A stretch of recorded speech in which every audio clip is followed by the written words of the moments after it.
कुछ हकूक हैं। हुजूर अलैहिस्सलाम ने इरशाद फरमाया, ला यहिल्लु लिल मरअति अन तसूमा व ज़ौजुहा शाहिदुन इल्ला बिइज़्निही वला ताज़ना फी बैतिही इल्ला बिइज़्निही। फरमाया, औरत को यह हक नहीं पहुंचता कि वो रोजे रखे जबकि खामद घर में हो। नफली रोजा रखना अगर औरत को हो तो वो खामद से पूछ के रखेगी।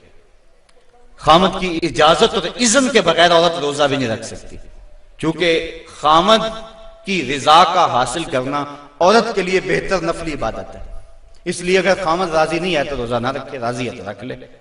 और फरमाया हुजूर अलैहिस्सलाम ने दूसरी बात यह है कि वो उसके घर में जिसको वो नापसंद करता है उसको आने ना दे, इज़्न ना दे। और एक हदीस के अंदर ये लफ्ज हैं कि हुजूर अलैहिस्सलाम ने इरशाद फरमाया कि वो खामद के बिस्तर को रौंदने ना दे। यदि खामद जिस बिस्तर पर बैठता है, सोता है, आराम करता है, उस बिस्तर पे किसी को ना चढ़ने दे। और इस पर हजरत उम्मे हबीबा रदी अल्लाह ताला अन्हा का अमल हमारे सामने है। ये अबू सुफियान की बेटी हैं और हुजूर पर हजरत उम्मे हबीबा ईमान ले आती है, उनका शौहर भी ईमान ले आता है। जब हिजरत हबशा हुई तो ये दोनों मियाँ बीवी हबशा की तरफ हिजरत कर गए। कुछ अर्सा वहां गुजरा। एक दिन हजरत उम्मे हबीबा सोई तो ख्वाब देखा है कि मेरे खामद का चेहरा बदल गया। तो सख्त परेशान हुई। सुबह उठी तो पता चला कि खामद ईसाई हो गया। किसी ईसाई के पास बैठना उठना था तो उसने अपना दीन बदल लिया। तो हजरत उम्मे हबीबा रदी अल्लाह ताला अन्हा अलग हो गई। कुछ अरसे के बाद खामद भी फौत हो गया। अब वहां परदेश में सारे जहान को छोड़कर वहां घर बस आया था तो वहां वो तन्हा हो गई। तो सख्त परेशान थी।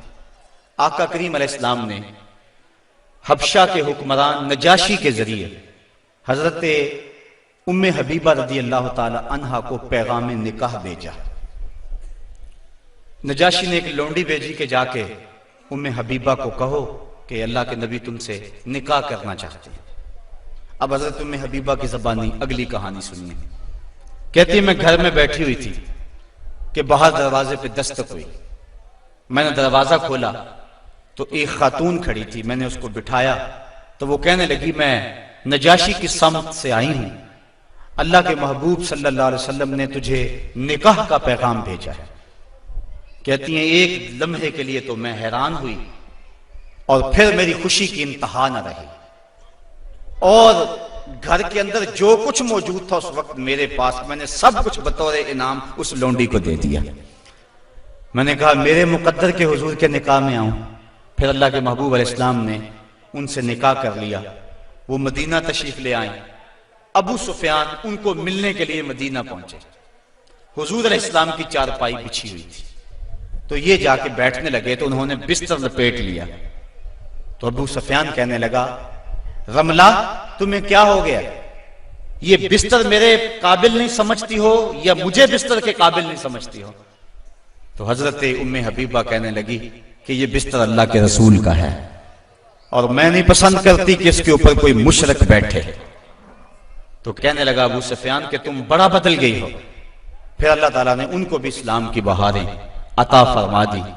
तो ये हक है खामद का बीवी के ऊपर के खामद के बिस्तर के ऊपर किसी को ना बैठने दे। अल्लाह के महबूब अलैहिस्सलाम ने फरमाया, अय्युमा इमरातिन मातत व ज़ौजुहा अन्हा रादिन दखलतिल जन्नह। वो औरत जो इस हाल में मरी कि उसका खामद उस पे राजी था, फरमाया वो औरत सीधी जन्नत में जाएगी। और एक रिवायत में ऐसा है कि 4 शख्स ऐसे हैं कि जिनको जन्नत में जाने में कोई रुकावट नहीं होगी।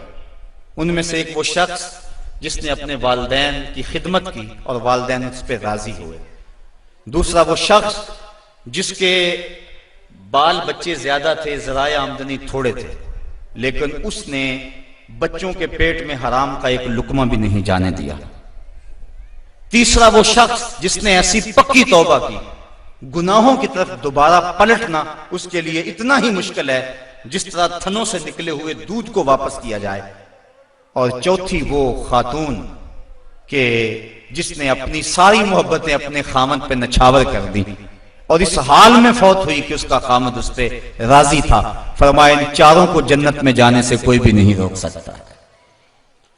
तो औरत की जन्नत मर्द है, अगर वो मर्द को राजी कर लेगी तो जन्नत की राहों की मुसाफिर है। और अगर वो अपने शौहर को राजी नहीं कर पाती तो अल्लाह के महबूब अलैहिस्सलाम ने फरमाया मैंने कसरत के साथ औरतों को दोज़ख में देखा है। अर्ज़ की हुजूर किस वजह से? फरमाया एक तो कसरत से लानत करने वाली होती है और दूसरा खामद की नाशुक्री करने वाली होती है। ये दो बद खसलतें औरत में ऐसी हैं जो औरत को जहन्नम का ईंधन बना देती हैं। वरना औरत जो अपने खामद और शौहर के साथ वफा करती है। किसी बुजुर्ग ने कहा कि औरत ने दो बोल बोले कि मैं तेरी हूं, फिर जमाना बदल गया वो ना बदली, उसने वफा की हद कर दी।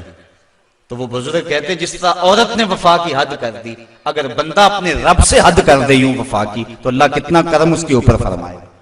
अब औरत दुख भी सहती है, तकलीफें भी सहती है, लेकिन अपने उस कौल से नहीं फिरती, बदलती नहीं है। उसकी आरज़ू ये होती है इस घर में सुर्ख जोड़ा पहन के आई थी, सफेद लिबास लेकर निकलूं इस घर से, ये उसकी आरज़ू होती है। और किसी औरत की ये खुशकिस्मती है।